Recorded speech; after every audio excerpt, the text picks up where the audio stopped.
Hi, my name is Vinicio Sanchez.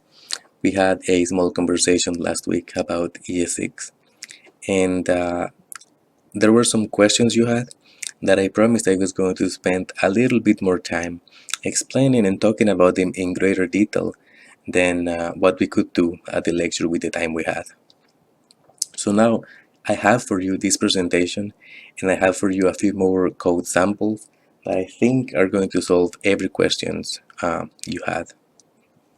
But if you had any questions about this new material I'm going to explain, feel free to let me know via email or feel free to leave a comment on this video.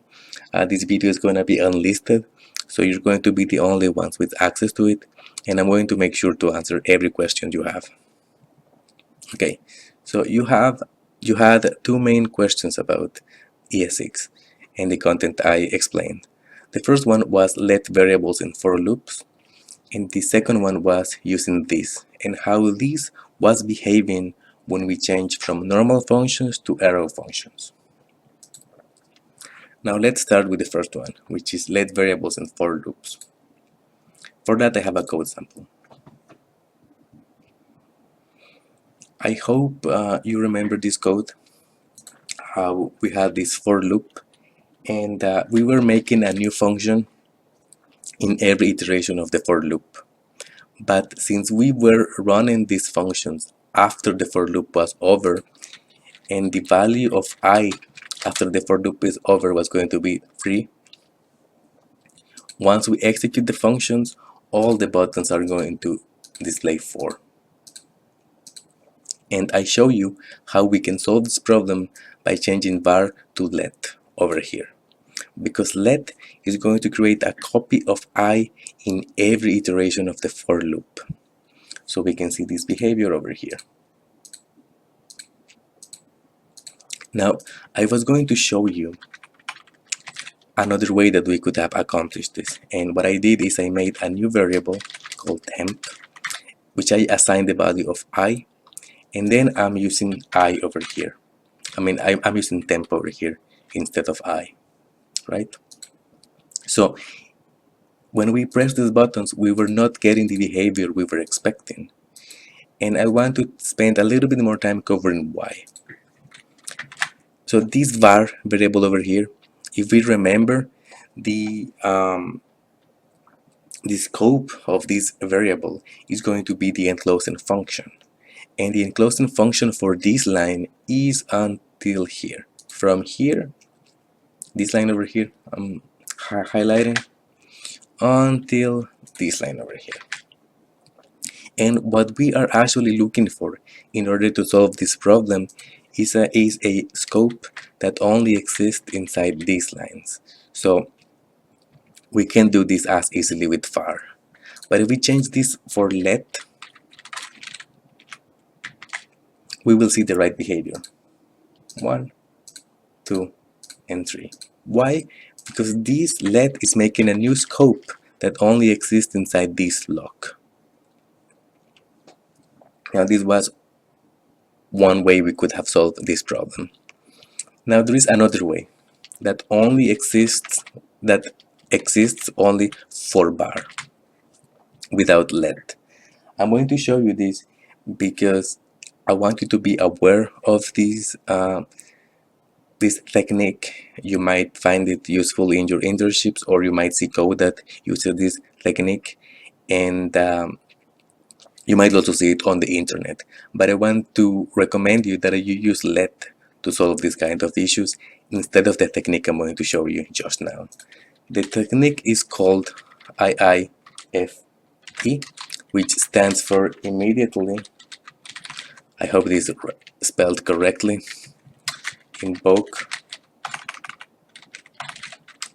function expression, right? So it's going to be based on the principle of making a new function that is only going to exist inside this for loop. Let's do it. So we have a function,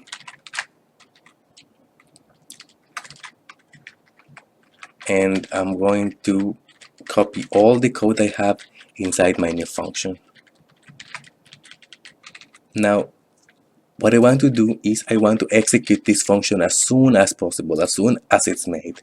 So I'm gonna enclose it in parentheses to make it a expression, and then I'm going to execute it as if it was a normal function. This will be similar to having a my function and putting the parentheses over here.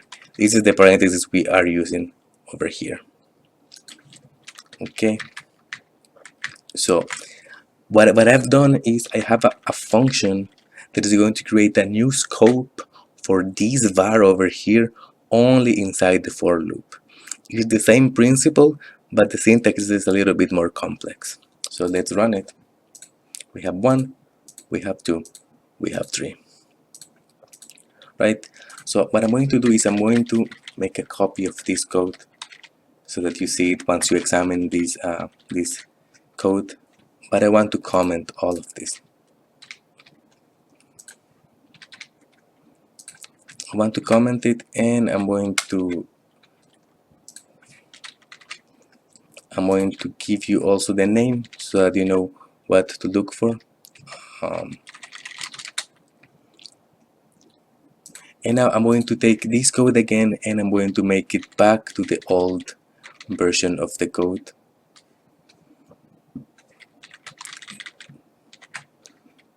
Here we go. So I'm going to change this. I'm going to change this to let, and I'm going to use this to I. We should have the same behavior. Let's check. We have 1, we have 2, we have 3. Okay, so now you have here the approach that I recommend, which is using let, because the syntax is very clean. And I have here the other way, that is using only var and functions. As I said, I'm showing you this technique because you might find it on your internships or on the internet, but the syntax can be a little bit more complicated than this clean let. Okay, if you have any questions, feel free to comment on this video or send them to me via email. Now let's move to the next code sample I have, which is about this and arrow functions. But before talking about ES6 and before talking about all the questions you had, I want to spend a little bit of time talking only about this. Now, if we remember, the value of this will be determined by the call site whenever we use the this keyword in JavaScript. And we were discussing that that is referred as dynamic scope. So there are many ways in which we can use this. And it is useful to analyze, to group all the similar ways in a similar category and give them a particular name. So we say that we have 3 different ways in which we can use this.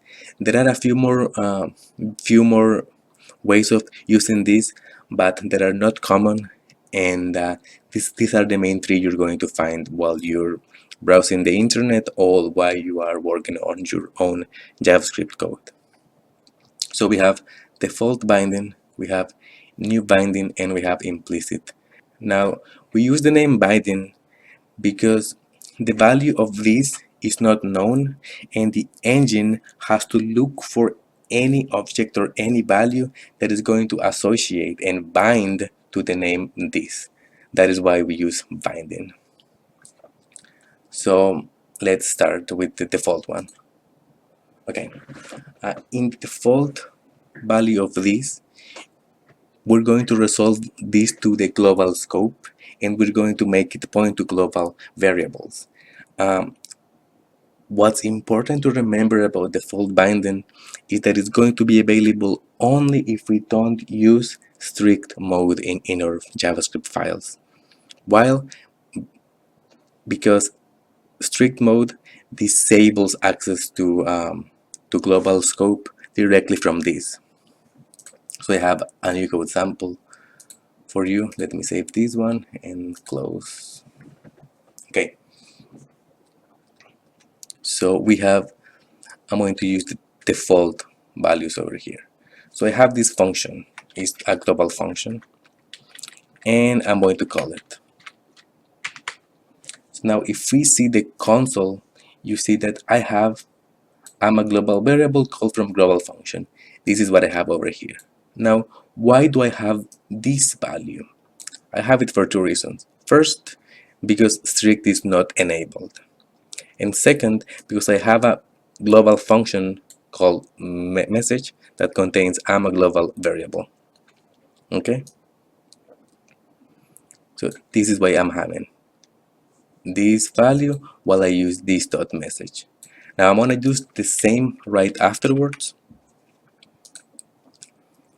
Here we go. We have the same call from global and call from global function. I'm getting the same value. Why? Because there is no other object the engine can associate with this, and we're going to explore with the other categories we have which other objects it can use. But since there is no other more, the engine will try to look for it inside our global scope, which is over here. Now let me show you what happens if we use strict. Okay, let's reload. Okay, we see nothing, but if we go to the JavaScript console, you will see this error over here. I want you to focus on this error. Here we go. Cannot read property message of undefined. So what's happening is that since there is no other value the engine can associate with this, it's going to look for the default for the global scope. I mean this one. But strict disallow this, so we get an error. If I comment this again, we get the values we were expecting. Now I'm going to comment this because this is the same code I'm gonna use for the other examples, and I don't want to have the console showing this message all the time. So let's clean this and let's save. Okay, let's move to the second one. The second one is going to be used whenever we create a new object with new. So for example, here you had your my Scrabble variable, and I'm making it with new Scrabble. Let's go with code sample number 2, which is the same code I have over here. I can just close this. Okay, so we have the new binding over here. I have my class over here, and I have a function that I'm using inside my class over here.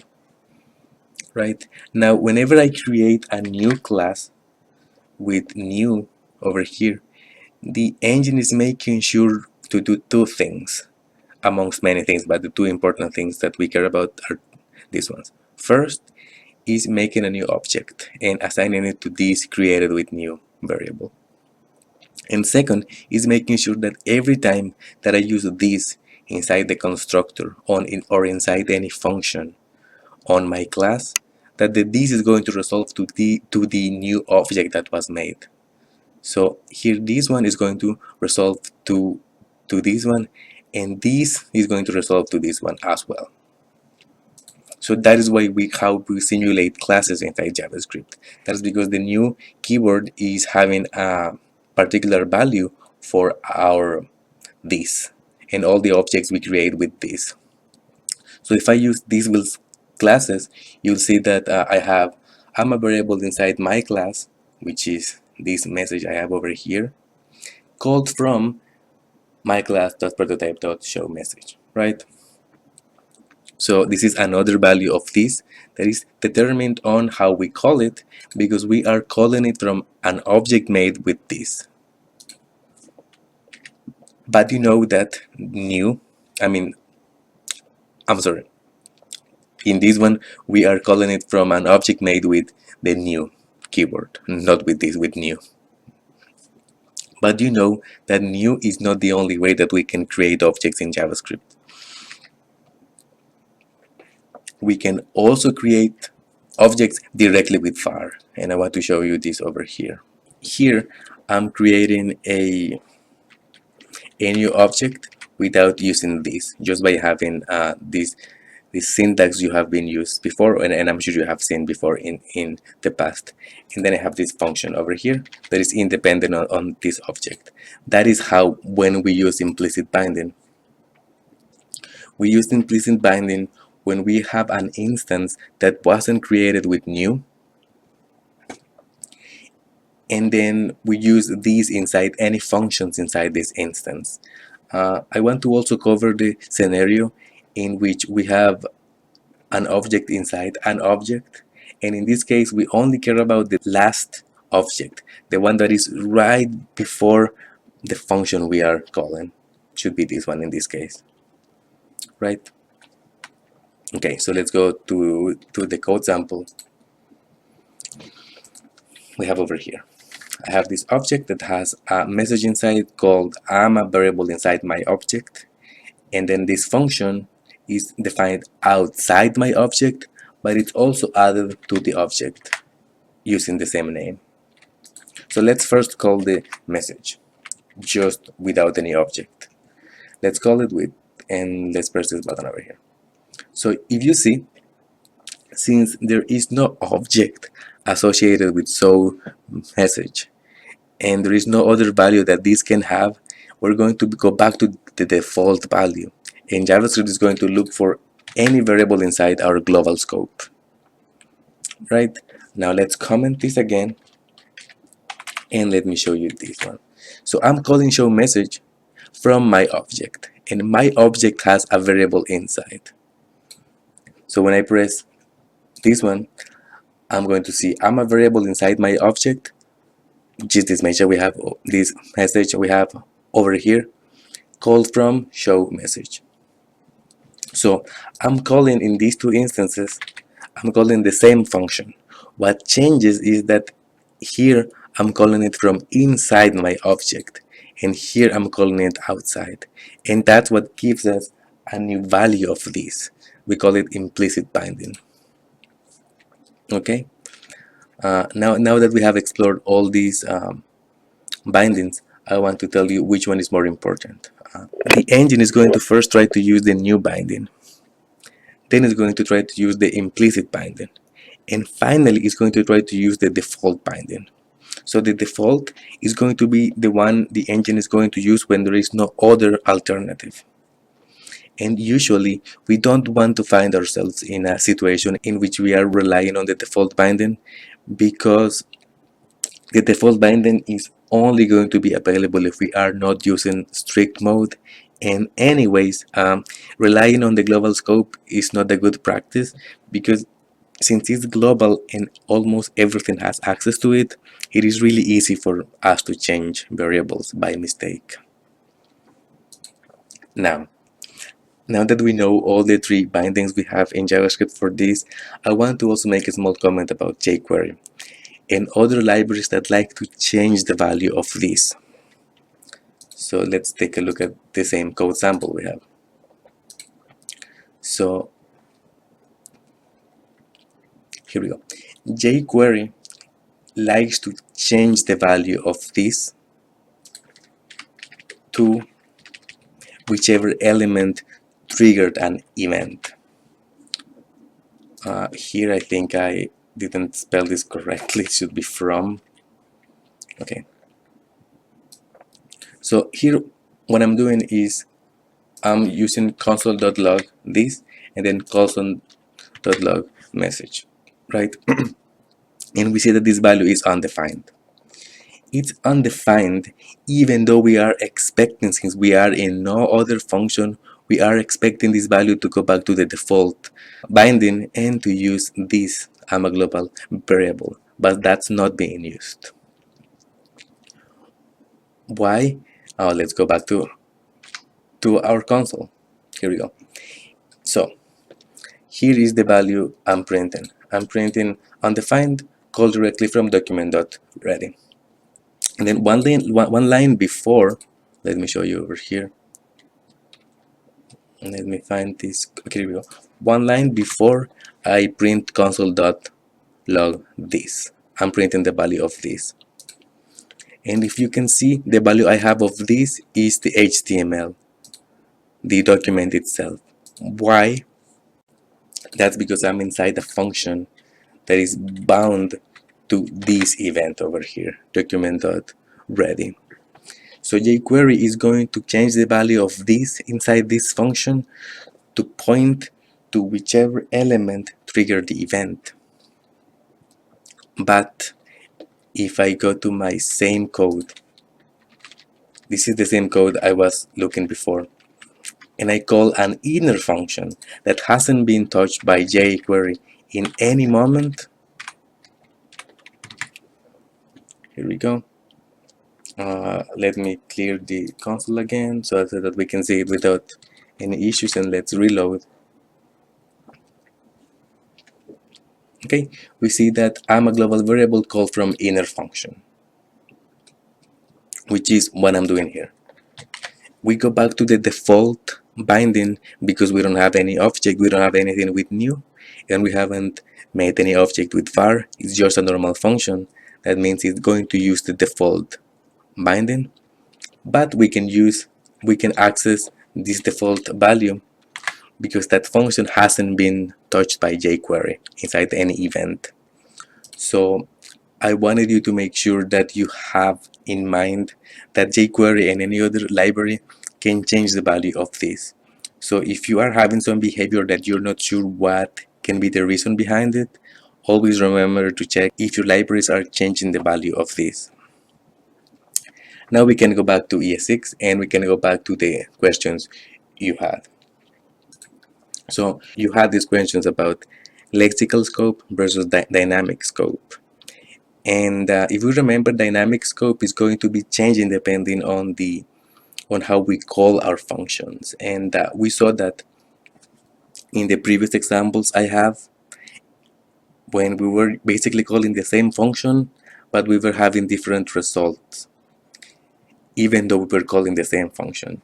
And lexical scope is defined when we write code. We can take a look at the code and see, oh, this scope is going to be here, or the scope is going to be here.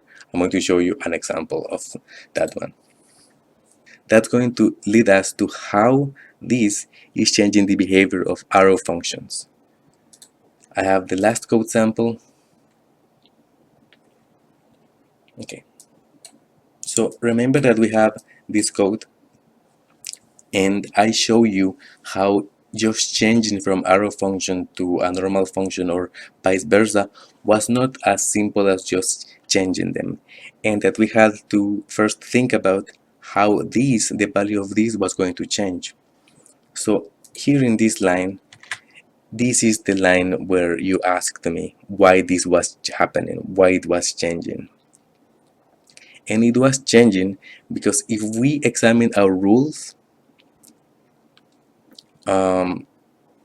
whenever we change this show alert over here, we were changing from a normal function to an arrow function. That means we're going to ignore the dynamic binding in these three lines, and we're going to think about lexical binding. This means that the value of this inside this function is going to be the same as the scope that contains it. So what contains show alert? Which scope contains show alert? Is contained inside this scope, right? So these, let me make a comment.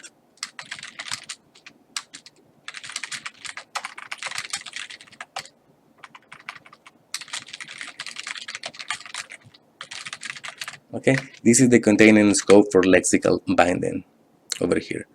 Now, if we examine what's going on with the function called a different approach, we see that we are using a different approach over here. That means that, sadly for us, jQuery is changing the value of this. That is why whenever we save and we press this, we get not a number, because jQuery is changing it to be this button over here. And this button has no operator A and has no operator V. But if we change this to function, we see that we're going to ignore lexical scope, which is this one, as we said, and we're going to think about dynamic scope. And now we have to think about how we call our function called show alert. How are we calling this function? We are calling it from calculations, which is an object we created without a new keyword. This means we are going to use the implicit binding we were talking about, and we were going to point to these, right, to these values over here. So if we save and press again, we get the right values because we are using implicit binding over here. So that was what was going on in the lecture we had. We changed this to arrow functions, and arrow functions are going to change this scope to lexical, which means what's contained outside of it. So we go back to this value over here, and then in order to analyze what's going to happen, we need to analyze what's the value of this inside a different, inside a different approach.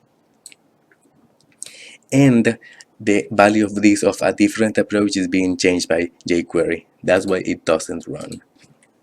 So the key point to remember here is that even though we have changed this show alert function from dynamic to lexical, we still have to consider the enclosing scope, and we still have to use these rules that we have been using before and that I explained. That can be either new, it can be implicit, or it can be default. What we are changing though is that if we are going to use these rules for this function only or for the enclosing scope. And in most cases, it is easier to take a look at the enclosing scopes because we have less different scopes to consider than analyzing little function by little function. But in this case, since the enclosing scope, the value of this is being changed, it's only going to work if we use implicit binding like this, right? Okay, and I think that solves the question you had about why this was working only with the normal function and why it's changing from the, and why when we use arrow function it's not working. And it's not working because jQuery is changing the value of this, and we are using the scope and closing this part. I hope that this answers your questions from the lecture we had. But again, if there are any questions, feel free to comment on this video, or feel free to send me an email and I'll make sure to answer every question. Thank you very much, and I hope you really enjoy ES6. Bye.